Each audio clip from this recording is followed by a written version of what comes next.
Hey everyone, thanks for tuning in this week. There's not a lot of time, so let's get right to it. Jarrett from Apollo Ghosts is here.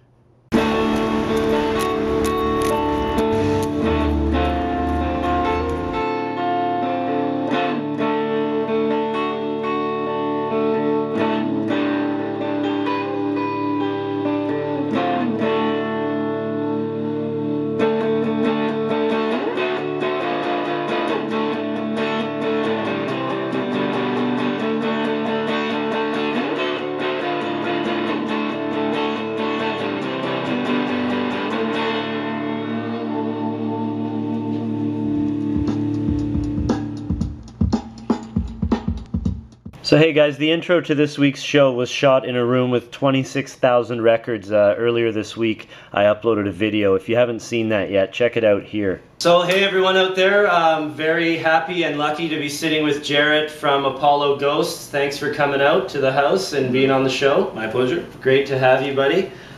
So sadly, sad news here. One of Vancouver's favorite bands, Apollo Ghosts, are calling it quits on May 10th, 2013 with a show at the Rickshaw. In their time together, they had 3 LPs and a handful of 7-inches.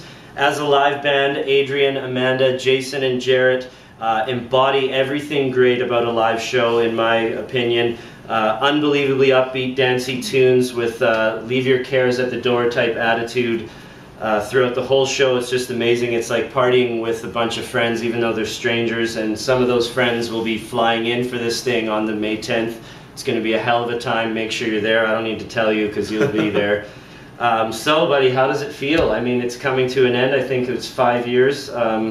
What's up? Had the band just run its course, or what's going on? Well, now that you say all that, I feel like, oh, I guess sorry, someone's got to toot your horn. It is sad, man. You guys are awesome. I've been in the band for about 2 years, I guess now, a little bit more. Yeah. I joined after Mount Benson. Yeah. We've got that. Yeah. We'll get into these after, but we've got Mount Benson here. They were my my favorite band before I joined, and stayed my favorite being in the band. And in a way, I think it was time. I think the band, as far as I'm concerned, to my own heart, we didn't produce anything bad. Before Me or With Me, we have 3 records and a bunch of EPs that I know we're all proud of, and that's good to go out on. And yeah, even for people, to give people a relative way to look at it, I was in the last Guided by Voices show, and that was in 2004. And now I have so many terrible Guided by Voices records that I have to listen to. Yeah. So maybe might be there'll be no second GBV win. Yeah, exactly. Quit while you're ahead. It's and just I don't know. It's gonna be such. It's hard to look at it as a sad thing when it's just as you're saying, like looking forward to having a great time with like all of our friends. Yeah. I'm looking forward to it. It's gonna be amazing. So let's do the releases here chronologically. Unfortunately, I don't have a Hastings Sunrise, as they are tough to get. It's very hard to So we'll put that right here, but this is the first one. Was that 08 or 09? Niche. I don't remember. I think it's 2008, Yeah. Okay, so that maybe was 2009 it came out. I believe there was only 300, and then your label pressed a couple more. Yeah, before I was in the band, I repressed it along with Label in the States, Catbird Records. We repressed it 100 on like a blue splatter nice. vinyl. And if anyone's got one that they don't want, comment, give it to me. I need it bad. I can't even get one through this guy. I literally had about 5 at one point, and I ended up donating them all to like raffles and things like that for good man and stuff. And second up, we'll go through the 7-inches after. We've got Mount Benson. Now that was 2010. Great stuff on there. Coca-Cola Adman's a favorite of mine. I don't know what's on you. Yeah, good stuff. And 7-inches, we've got Money Has No Heart. The Night Witch, which is out on Kingfisher. Remember Tim? Do him right. And this one we'll specifically talk about. This is out on your label, Geographing Records, right? It's the first record I put out. Oh wow! So I started a record label to put out Apollo Ghosts. Wow, and, nice. and my own band at the time. You were on the other side. Yeah, I was in both bands at one point on that. But cool. Library Card Amulet, right? Library Card Amulet, great track on there. And coming into 2012, we had the phenomenal Landmark. Great, unbelievable album, which I'll get into after. Actually, we'll get into it right now. So 2012 rolls around with Landmark on You've Changed Records, right? Yeah, With, run by our great friend Steve in the band Baby Eagle, and used to be in the Constantines. Oh, Yeah, really? Yeah, Okay. wonderful man, and put it out for us. Nice. Offered on the spot, I think, pretty much without having really heard it, I believe. Wow. Maybe that's I'm cool. wrong, but yeah, just I a didn't sweetheart know of a that. man. And recorded by Jay Arner. Yeah, Adrian J. Adrian too, yeah. Cool. Okay, so this is my spiel about this. I think this is your guys' legacy. This is a bit of a masterpiece in my mind. My wife and I just dug it all last summer. Took it to Hawaii in the iPod, just lounging on the beach with it. So fun, so solid. The songs are so tightly crafted. They're short. They leave you wanting more. They repeat the chorus maybe once, and it's like one of the greatest things you've ever heard. You just wish there could be more. So huge songwriting credits to Adrian there. You guys nailed this. Tell us about the writing, recording of it. Was there problems? Was it easy or? Working, I mean, Adrian as a songwriter is unprecedented for me. I had never worked with anyone who was so good. Going into that band was really intimidating for me, especially when as the four-piece with Jay back in the band, because the three of them together are just so fast. Like they can just read each other's minds, and it took me. I probably think it took me longer than it did, but I was a little nervous about how I was keeping up. Yeah. But once you're sort of welcomed into that club, man, it was so easy. You can just throw stuff out, and it's such, Adrian's always open ideas. Yeah. Everyone can bring their own stuff. If he has ideas, there's never an environment where anyone was worried if someone would suggest something to any of them. Always open. Everyone's open, and just, the songwriting, like, you can't fumble that ball, essentially. Yeah. And I don't know, even being in that band, there's moments on that record for me. I mean, Jay's solo on the song Landmark. Yeah. I remember him playing that for the first time, and you just don't get moments like that really in a band. So the recording was really easy. We recorded it mostly in our sort of bummer jam space that we used to practice in JCDC Studios, which is above the Red Gate, and of course that whole building got evicted and renoed, and now on the bottom floor there's a exercise room or something like that. It's very strange. But we moved into just sort of, your standard bummer jam space. And we actually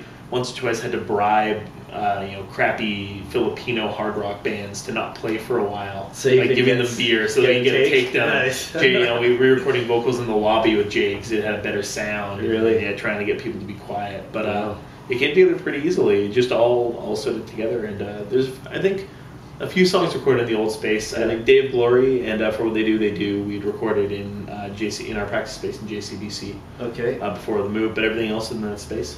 Nice. And you touched on Day of Glory. That's a standout track for sure. Unbelievable live song. Guitar Brother, that's about Jay, right? That was about sort of, I think, just the band in general. There was a period where I was in, and then Jay came back to play guitar, and just... But how much better it was to be all together. Yeah, and that song's really. That's a good blood pumper. Yeah. And Newcastle's great, and Man on Stage, one of my favorite, just because of how good it is in what you guys accomplish in less than 2 minutes or 2 and change. It's incredible. Out of all these on Landmark, do you have a favorite to play live? I really love playing Weekend Fantasy. Weekend Fantasy, okay. Because there's a breakdown where Amanda just sort of does this little drum part on her own. Yeah. And then we all come back in and we're all soloing, essentially. Yeah, but I'm playing my 80s REM bass solo and Jay soloing, Adrian soloing, but it doesn't for me it doesn't feel busy, and I'm always waiting for that moment. Yeah. And that's another part in concert. Adrian started extending it and leaving Amanda to drum for a little bit longer before we all come back, and I don't know, that moment always I always get really happy when I'll have to watch that for that on the last show if it's in the set list. Day of Glory, you guys play that a lot faster live than on record. Is that a conscious decision, or is that just you guys getting into it, or?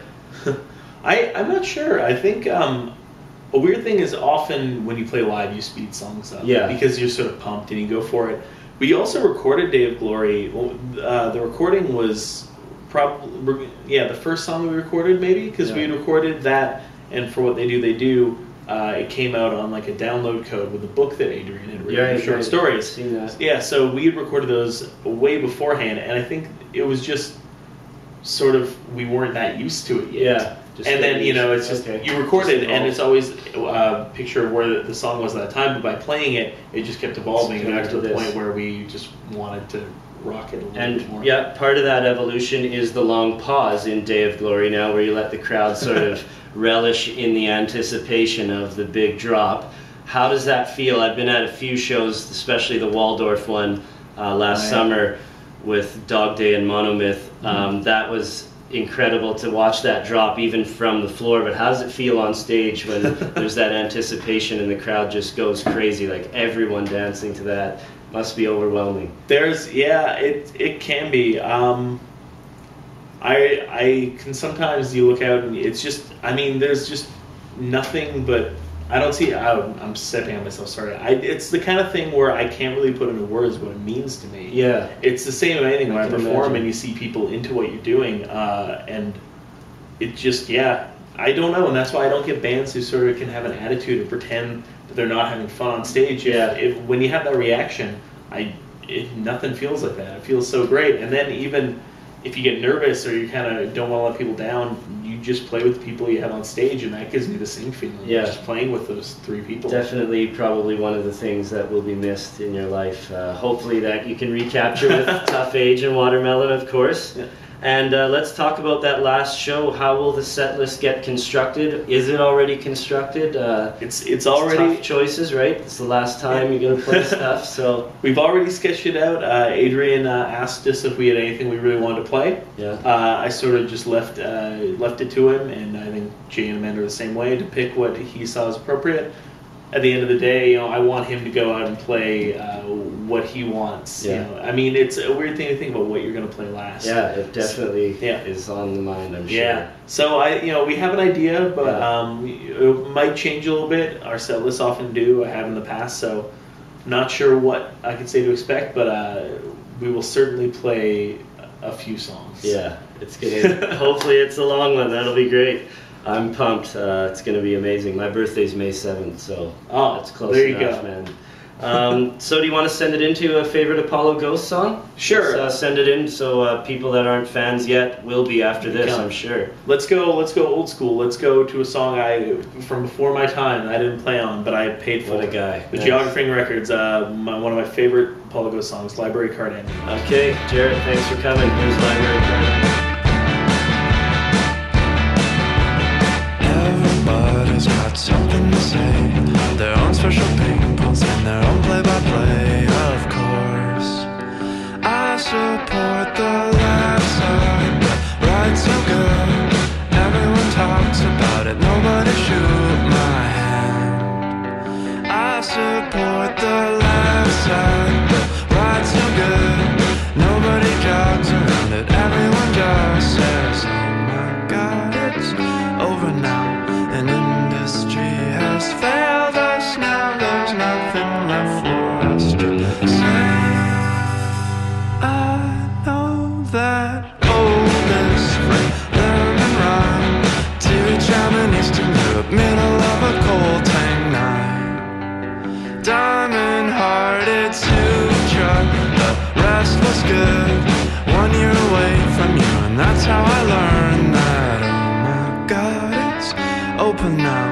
The industry has engraved gem statues, coins, drawings, pendants, rings. I've tried them all.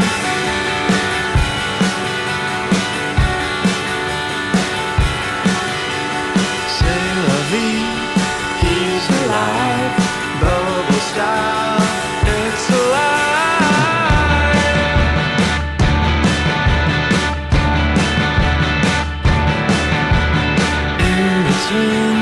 Cobblestones, hardwood floor,